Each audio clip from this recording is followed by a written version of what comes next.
So, Dr. Gifford, the flu is here. Yeah, we are starting to see it in a lot of schools, and our test results suggest more and more of the people who have influenza-like illness, fever, cough, are turning out to have H1N1. Now, are you still testing people for H1N1 only if they are hospitalized? We're testing hospitalized individuals. We're also testing samples, random samples of kids in schools where we're seeing some outbreaks. We're testing in some physician offices a random sample that comes in to get a sense. Up until now, only about 10% of the people who've had fever or cough have had influenza or the H1N1 virus. We're starting to see that numbers significantly go up just in this last week. You know, the winter brings more indoor activities, school dances, indoor sports activities. Is that a concern for you? Well, certainly we know how the virus spreads, close contact with people coughing and touching and not washing their hands well. So if people are sick and have a fever, they shouldn't go to those activities. And if you're going to those activities, I'd use the alcohol hand gel well. I mean, that's the advice I give my 17-year-old son. At what point would the Department of Health shut down an activity like that, a sporting event or a school dance? We have no plans of shutting them down at this time. Really would be if we see a mutation in the virus and it really changes with what's going on out there. The only other reason we might shut something down is that if so many people are sick, they just can't staff it and run it. But this is seasonal flu activity.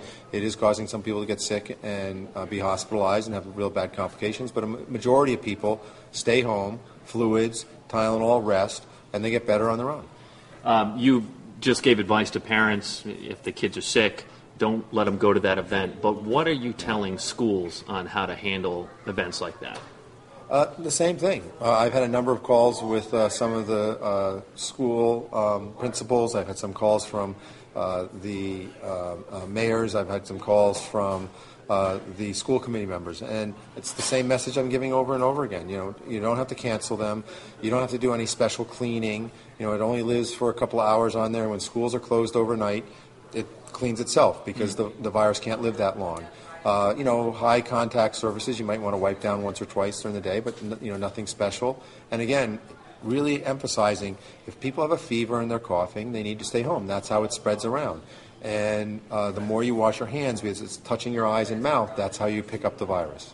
Let's move on to the vaccine. For example, my 3-year-old daughter got her flu miss today. My 1.5-year-old son couldn't get his shot.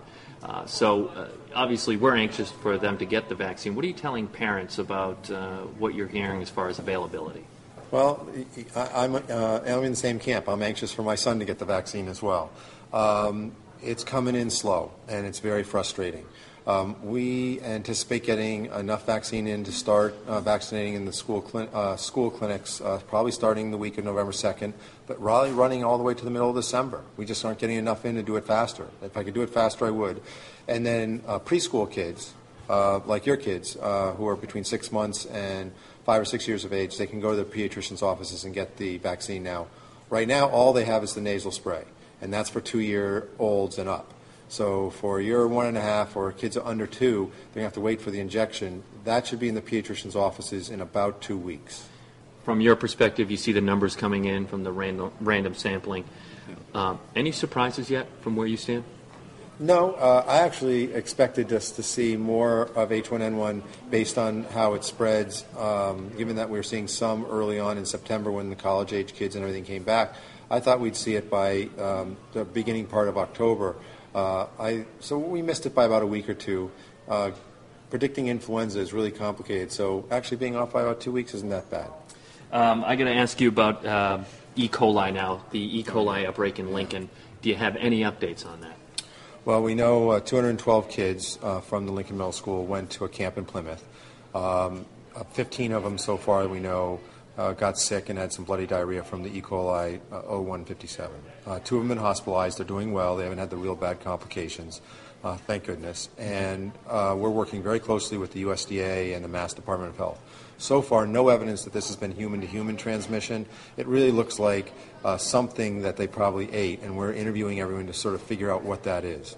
Have you been able to narrow that down yet? I mean, that's the million-dollar question. Yeah. No, we haven't narrowed that down yet. We also are talking to all 212. We're doing the history. You got to talk to everyone, what they ate, what they did, who they had in contact, and then look for similarities between there to figure that out, and then start doing some testing. And we're moving as fast as we can. Doesn't quite work as fast as CSI on TV. Right, the forensics. Yeah.